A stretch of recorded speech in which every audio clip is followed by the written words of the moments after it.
Hello student, ಈ ಒಂದು ವಿಡಿಯೋದಲ್ಲಿ ನಾವು ನಿಮ್ಮ ಬಿಕಾಮ್ ಎರಡನೇ ಸೆಮಿಸ್ಟರ್ನ subject HRM human resource management ಮಾನವ ಸಂಪನ್ಮೂಲ ನಿರ್ವಹಣೆ ವಿಷಯದ ಮೇಲೆ ಮಹತ್ವ ಅಥವಾ ಅವಶ್ಯಕತೆಯ ಮೇಲೆ ಪ್ರಶ್ನೆ ಕೇಳಿದಾಗ ಎಲ್ಲ ಪ್ರಶ್ನೆಗಳಿಗೆ ಉತ್ತರ ಯಾವ ರೀತಿ ಬರೀಬೇಕು ಅನ್ನೋದ್ರ ಬಗ್ಗೆ ನೋಡೋಣ. ಸೊ ಮೊದಲಿಗೆ ಕೆಲವೊಂದಿಷ್ಟು ಪ್ರಶ್ನೆಗಳನ್ನ ನೋಡೋಣ. ಮಾನವ ಸಂಪನ್ಮೂಲ ನಿರ್ವಹಣೆಯ ಮಹತ್ವ ವಿವರಿಸಿರಿ. ಮಾನವ ಸಂಪನ್ಮೂಲ ಅಭಿವೃದ್ಧಿಯ ಅವಶ್ಯಕತೆ ವಿವರಿಸಿರಿ. ಮಾನವ ಸಂಪನ್ಮೂಲ ಅಭಿವೃದ್ಧಿಯ ಮಹತ್ವ ವಿವರಿಸಿರಿ. ಕಾರ್ಯನಿರ್ವಹಣೆ ಮೌಲ್ಯಮಾಪನದ ಅವಶ್ಯಕತೆ ವಿವರಿಸಿರಿ. ತರಬೇತಿಯ ಅವಶ್ಯಕತೆ ವಿವರಿಸಿರಿ. ಉತ್ತಮ ವೇತನ ರಚನೆಯ ಅವಶ್ಯಕತೆ ವಿವರಿಸಿರಿ.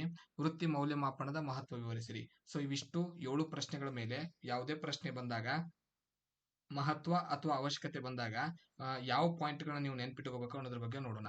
ಸೊ ಮೊದಲನೇ ಪಾಯಿಂಟ್, ಉದ್ಯೋಗಿಗಳ ಶಕ್ತಿ ಸಾಮರ್ಥ್ಯ ಹೆಚ್ಚಿಸುವುದು. ಉದ್ಯೋಗಿಗಳ ಶಕ್ತಿ ಮತ್ತು ಸಾಮರ್ಥ್ಯವನ್ನ ಹೆಚ್ಚಿಸುವುದು. ಉದ್ಯೋಗಿಗಳ ಸಮಸ್ಯೆಯನ್ನು ಬಗೆಹರಿಸುವುದು. ಉದ್ಯೋಗಿಗಳಿಗೆ ಇರುವಂತಹ ಸಮಸ್ಯೆಗಳನ್ನ ಬಗೆಹರಿಸುವುದು. ಬದಲಾವಣೆ ತರುವುದು. ಸಂಸ್ಥೆಯ ಪರಿಸರದ ವಾತಾವರಣದಲ್ಲಿ ಬದಲಾವಣೆಯನ್ನು ತರುವುದು. ಕೆಲಸಗಾರರು ಬದಲಾವಣೆ ತರುವುದು. ಅನುಕೂಲಕರವಾದ ವಾತಾವರಣ ಸೃಷ್ಟಿಸುವುದು. ತೀವ್ರಗತಿಯ ಅಭಿವೃದ್ಧಿ ಸಾಧಿಸುವುದು. ಅನುಕೂಲಕರ ವಾತಾವರಣ ಸೃಷ್ಟಿಸುವುದು. ತೀವ್ರಗತಿಯ ಅಭಿವೃದ್ಧಿ ಸಾಧಿಸುವುದು. ಉದ್ಯೋಗಿಗಳಲ್ಲಿ ಜ್ಞಾನ ಕೌಶಲ್ಯ ಶಿಕ್ಷಣ ನೀಡುವುದು. ಉದ್ಯೋಗಿಗಳಿಗೆ ಜ್ಞಾನ ಕೌಶಲ್ಯ ಶಿಕ್ಷಣ ನೀಡುವುದು. ಉತ್ಪಾದನಾ ಸಾಮರ್ಥ್ಯ ಹೆಚ್ಚಿಸುವುದು. ಉತ್ಪಾದನೆಯ ಸಾಮರ್ಥ್ಯ ಹೆಚ್ಚಿಸುವುದು. ಗುಣಮಟ್ಟವನ್ನು ಹೆಚ್ಚಿಸುವುದು. ಗುಣಮಟ್ಟವನ್ನು ಹೆಚ್ಚಿಸುವುದು. ವೆಚ್ಚ ಕಡಿಮೆ ಮಾಡಿ ಕಡಿಮೆ ಬೆಲೆಗೆ ಸರಕುಗಳನ್ನು ಪೂರೈಸುವುದು. ವೆಚ್ಚ ಕಡಿಮೆ ಮಾಡಿ ಕಡಿಮೆ ಬೆಲೆಗೆ ಸರಕುಗಳನ್ನು ಪೂರೈಸುವುದು. ವೈಜ್ಞಾನಿಕ ವಿಧಾನ ಅಥವಾ ತಂತ್ರಜ್ಞಾನವನ್ನು ಅಳವಡಿಸಿಕೊಳ್ಳುವುದು. ವೈಜ್ಞಾನಿಕ ವಿಧಾನ ಅಥವಾ ವೈಜ್ಞಾನಿಕ ತಂತ್ರಜ್ಞಾನವನ್ನು ಸಂಸ್ಥೆಯಲ್ಲಿ ಅಳವಡಿಸಿಕೊಳ್ಳುವುದು.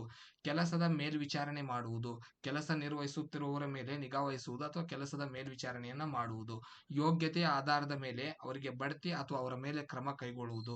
ಯೋಗ್ಯತೆ ಆಧಾರದ ಮೇಲೆ ಬಡ್ತಿ ನೀಡುವುದು ಅಥವಾ ಅವರ ಮೇಲೆ ಕ್ರಮವನ್ನು ಕೈಗೊಳ್ಳುವುದು. ಮುಂದುವರಿಕೆಯ ಸಾಮರ್ಥ್ಯ ಬೆಳೆಸಿಕೊಳ್ಳುವುದು. ಮುಂದುವರಿಕೆಯ ಸಾಮರ್ಥ್ಯ ಬೆಳೆಸಿಕೊಳ್ಳುವುದು. ಉದ್ಯೋಗಿಗಳಿಗೆ ಸಂಭಾವನೆ ನೀಡುವುದು. ಉದ್ಯೋಗಿಗಳಿಗೆ ಸಂಭಾವನೆ ನೀಡುವುದು. ಸೊ ಇವಿಷ್ಟು ಏನು 13 ಪಾಯಿಂಟ್ ಇದೆ, ಇವುಗಳಲ್ಲೇ ನಿಮಗೆ ಯಾವುದಾದ್ರೂ ಒಂದು 8 ಅಥವಾ 10 ಪಾಯಿಂಟ್ಗಳನ್ನು ನೆನ್ಪಿಟ್ಟು ಅವಶ್ಯಕತೆ ಅಥವಾ ಮಹತ್ವ ಕೇಳಿದಾಗ ಇವುಗಳನ್ನ ಬರೆದು ಎಕ್ಸ್ಪ್ಲನೇಷನ್ ಬರೆದ್ರೆ ಪೂರ್ತಿ ಅಂಕಗಳನ್ನ ನೀವು ಪಡ್ಕೋಬಹುದು.